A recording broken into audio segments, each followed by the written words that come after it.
এই গরুর মাংসর রেসিপি আমার হাতে সব সময় হিট আলহামদুলিল্লাহ। যখন এটা রান্না করেছি না কেন তখনই প্রশংসা নিশ্চিত। বাসায় একবার হলেও ট্রাই করতে পারেন। আর একটু অন্যভাবে আমি এটা রান্না করি, সেটাই আজকে আপনাদেরকে দেখাবো।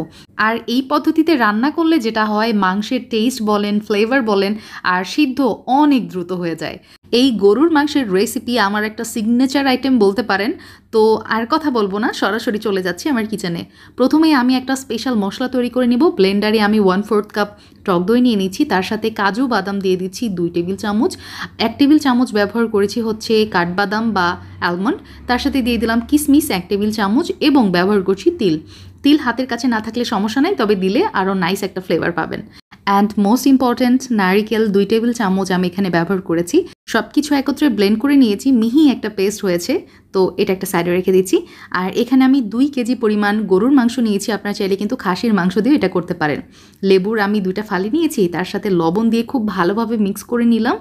এখন আমি দিয়ে দিচ্ছি হচ্ছে পানি, নর্মাল টেম্পারেচারের পানি দিলেই হবে। পানি দিয়ে আমি কিছু সময় এটা ভিজিয়ে রেখেছিলাম, মাংসের ভিতর থেকে এক্সেস যে রক্ত সেটা বেরিয়ে গেছে, আর লেবুর কারণে মাংসের মধ্যে একটা ফ্রেশনেস চলে আসছে। তো এখন পানিটা ঝরিয়ে আমি মাংসটা তুলে নিয়েছি, ব্যাস হয়ে গেছে। এখন আমরা চুলায় চলে আসছি। বড় একটা কড়াই লাগবে আমার, আর এই রেসিপিটা তৈরি করতে আমি সবসময় কড়াই ব্যবহার করি। কড়াই এটা করলে সবচেয়ে বেস্ট। মাংসটা কড়াইয়ে দিয়েছি, এখনও কিন্তু চুলা জ্বালায়নি। 2 চা চামচ লবণ, তার সাথে লাল মরিচের গুঁড়া 2 চা চামচ, হলুদের গুঁড়া ব্যবহার করেছি 1 চা চামচ, জিরা গুঁড়া দিয়েছি 2 চা চামচ, ধনিয়া গুঁড়া আমি এখানে দিয়ে দিয়েছি 3 চা চামচ পরিমাণ। আদা এবং রসুন বাটা আমি 2 কেজি মাংসের জন্য 2 টেবিল চামচ ব্যবহার করেছি। জয়ফল গুঁড়া দিয়ে দিলাম 1/2 চা চামচ, তার সাথে জয়ত্রীর 2টা কলি আমি নিয়েছি, বা পাপড়ি বলতে পারেন। আমি এখানে হাত দিয়ে একটু ছোটো ছোটো করে ভেঙে তারপর ইউজ করেছি। দারচিনির টুকরা 5 থেকে 6টা নিলেও হবে, আর এলাচ আমি 6 থেকে 7টা নিয়েছি। আর কালো ফল বা কালো এলাচ বলতে পারেন, 2টা ব্যবহার করেছি। কতগুলো লং ব্যবহার করেছি। আর এখানে আছে হচ্ছে গোলমরিচ। গোলমরিচ আমি নিয়েছি 1 চা চামচ পরিমাণ। আর 2 কেজি মাংসের জন্য আমি এখানে 2 কাপ পরিমাণ পেঁয়াজ ব্যবহার করছি, পেঁয়াজ কুচি। আর এখানে তেজপাতা দিয়ে দিলাম 2টা, ব্যাস হয়ে গেছে। আর 1/2 কাপ পরিমাণ পানি দিয়ে দিলাম, নর্মাল পানি। চুলার জালটা অন করে দিব যখন খুব সুন্দরভাবে মাংসতে বলক চলে আসছে, দেখতে পাচ্ছেন। ওপরে একটা স্টিলের বাটি দিয়ে আমি ঢাকনা দিয়ে রেখেছি। স্টিলের বাটির উপর একটা ভারী কিছু রেখে দিতে হবে চাপা দিয়ে, যাতে করে মাংসটা স্টিমিং প্রসেসে খুব ভালোভাবে সিদ্ধ হতে পারে। মাংসের ভিতর থেকে যে এক্সেস পানিটা বেরিয়েছিল সেটা কিন্তু শুকিয়ে আসছে। এই পর্যায়ে আমি বাটিটা উঠিয়ে নিচ্ছি। আর দেখতেই পাচ্ছেন আমি কিন্তু মাংসের মধ্যে যেই মশলাটা ছিল সেটা একটুও নাড়াচাড়া করিনি, কিছু না। এখন ওপর দিয়ে আমি তেল ব্যবহার করেছি 2 থেকে 3 টেবিল চামচ মতো। এখন আমি মাংসটাকে কষিয়ে নিব।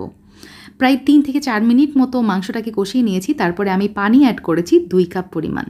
যখন পানিটা শুকিয়ে আসছে, মাংসতে তেল ভেসে উঠেছে, তখন আমি যেটা করব, ওই যে স্পেশাল যেই মশলাটা বানিয়ে রেখেছিলাম না, স্পেশাল মিশ্রণটা, বা কাজু বাদাম, টক দই এগুলো দিয়ে, তো সেটা এখন মাংসের মধ্যে দিয়ে দিব। এখন আমি যে কাজটা করব, মাংস কিন্তু আমি ঢাকনা দিব না, কিছু না, এইভাবেই মাংসটাকে জাস্ট কষাইতে থাকবো। টমেটো ক্যাচাপ আমি এখানে ব্যবহার করেছি 1 টেবিল চামচ, আর ওই যে ব্লেন্ডার ধুয়ে এখানে 1 কাপ মতো পানি অ্যাড করে দিয়েছি। আবারও খুব সুন্দরভাবে এটা জাল করব, কষাইতে থাকবো। তারপরে এই পানিটা যখন আবার শুকে আসবে, ওপর দিয়ে যখন তেল বেরিয়ে যাবে, তখন আমি যেটা করব, কতগুলো ইনগ্রিডিয়েন্টস অ্যাড করব। এই যে দেখতে পাচ্ছেন, কাঁচামরিচ ব্যবহার করেছি 5 থেকে 6টা, তার সাথে এখানে একদম চিকন জিরা, যেটা শাহি জিরা বলে, সেটা ব্যবহার করেছি 1 চা চামচ। লবণ আমার স্বাদ মতো আবারও 1/2 চা চামচ দিয়ে দিলাম। আর চিনি ব্যবহার করেছি আমি এখানে 1 থেকে 1.5 চা চামচ পরিমাণ। এই পর্যায়ে আমি দিয়ে দিচ্ছি হচ্ছে পানি, গরম পানি। এই পর্যায়ে আমি ব্যবহার করেছি 1 কাপ মতো।